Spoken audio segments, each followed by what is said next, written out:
when I was growing up, I never had any cavities in my teeth. So my visits to the dentist were get my teeth cleaned, get the x-rays, get sent home. And after several years of no cavities, no cavities, no cavities, I was allowed to skip a few years. So fast forward to my senior year of college, and my mom calls me and says, hey, when you come home for Christmas, let's get you to the dentist while you're still on my insurance. So I go home and I see the dentist and he says, good news, still no cavities, but your wisdom teeth are crowding your uppers and your lowers, so we got to get those out. So we make a plan that after the next semester, when I'm home again in May, that we'll get them taken out. So I graduate from college and I go home in May, and it is a long, long time ago, and I'm 21 years old, in a galaxy far, far away called Oklahoma. And my mom takes me to the dentist's office and drops me off. And I have got the world by the tail. I'm full of confidence. I just graduated with honors. I start a new job right out of college 2 weeks later. And I'm walking up the steps, and mom says, just have them call me and I'll pick you up when I'm done. So I'm walking up the steps into the dentist's office, and I realize that I have not thought about this, and I am in no way emotionally or psychologically prepared for what is about to happen. How much is it going to hurt? How much am I going to bleed? Am I going to drool on myself? You know, when you're 21, it is not cool to drool. And so I wonder what it's going to be like. So I'm walking into that dentist's office with quite a bit of trepidation, which is a longer way to spell fear. And so through the dentist's office, I'm close to having a panic attack, and I go to the receptionist, and she says, oh, well, the dental hygienist will take you to the preparation room. And I'm thinking, the preparation room? What is that? So the dental hygienist takes me and sits me in this chair with this little strange-looking contraption next to it, and she says, now here's what's going to happen. You're going to go in that room over there to see the dentist in a few minutes, and he's going to give you a shot with a little needle, and then he's going to give you a shot with a bigger needle, and that will numb up that side of your face, and you'll have your wisdom tooth out, and then he'll do the other three the same way. But to help prepare you and help you relax to take those shots, we have this stuff called nitrous oxide.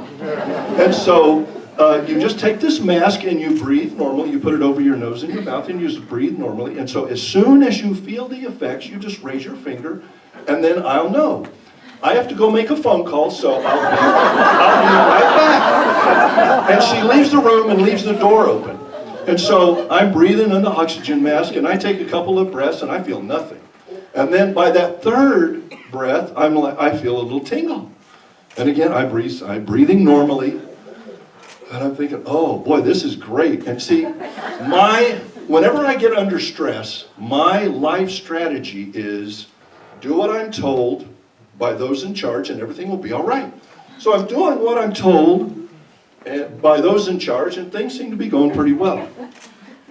Well, that strategy was exacerbated 100 times by the fact that my father was an evangelical preacher in the South, and so I was always doing what I was told.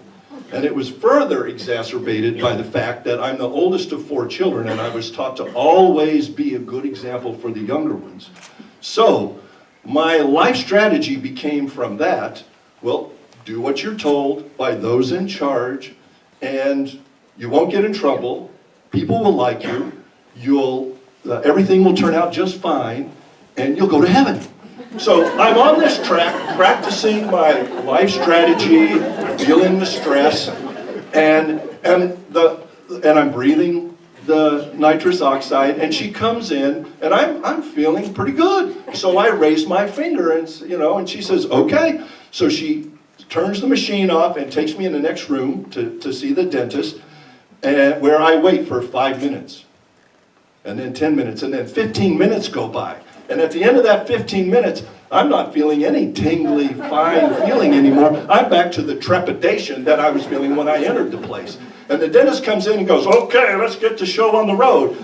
So he takes out the needle, the small needle, and he sticks it in my gum, and I'm like, oh, that hurts, oh boy. And then he gets out the big needle, and I'm like, whoa! And I know that I'm going to have trouble with this, so I'm grabbing the arms of the chair, and I'm white-knuckled, and he sticks that needle in, and I go, ah! And he kind of looks at me funny, and then when he does the other side, I do the same thing. I grab the arms of the chair, and he sticks the needle in, and I go, ah! And he looks at me really funny, and then he says, okay, I think you're numbed up enough. Now, you may feel some pressure in this, but I think you won't feel anything else.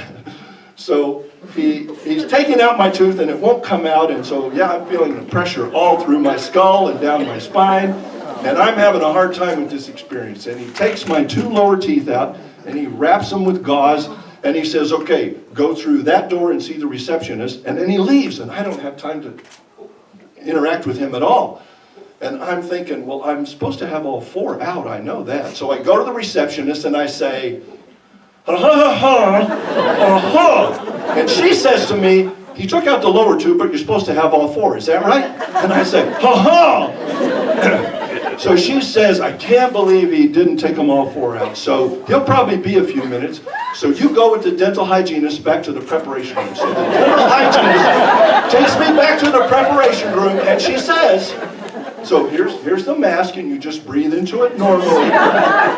Except that I've got this gauze in my lower jaws, and I'm drooling, and I'm having trouble. And so she says, I have to go make a phone call, and I'll be right back. And she shuts the door as she leaves.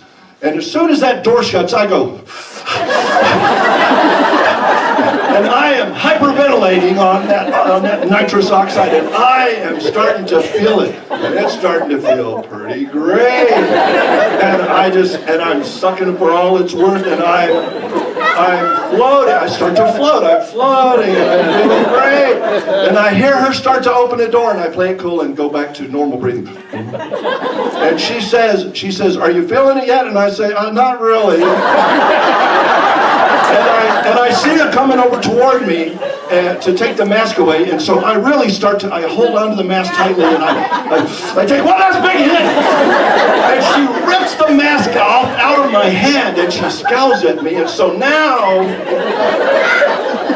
I have not done what I was told by those in charge, and now I'm in trouble, and she doesn't like me, and I don't care! And she grabs me by the arm, and I float into where the dentist is, and she plops me down in the chair, and I'm floating, and this is great. And the dentist comes in right away, and he gives me those shots, and I'm thinking, wow, those shots, they kind of hurt, but I don't care, I'm floating, this is great. And he takes my teeth out, and I'm still floating, and I'm thinking, wow, this is great, everybody should experience this. This is a great experience. And he says, okay, go through that door and see the receptionist. So I'm in the waiting room with these gauze all over me and kind of drooling. And I'm waiting for my mom to come pick me up, and I'm thinking, I should amend my major life strategy to sometimes I will do what I'm told by those in charge until they shut the door. And everything will be just fine.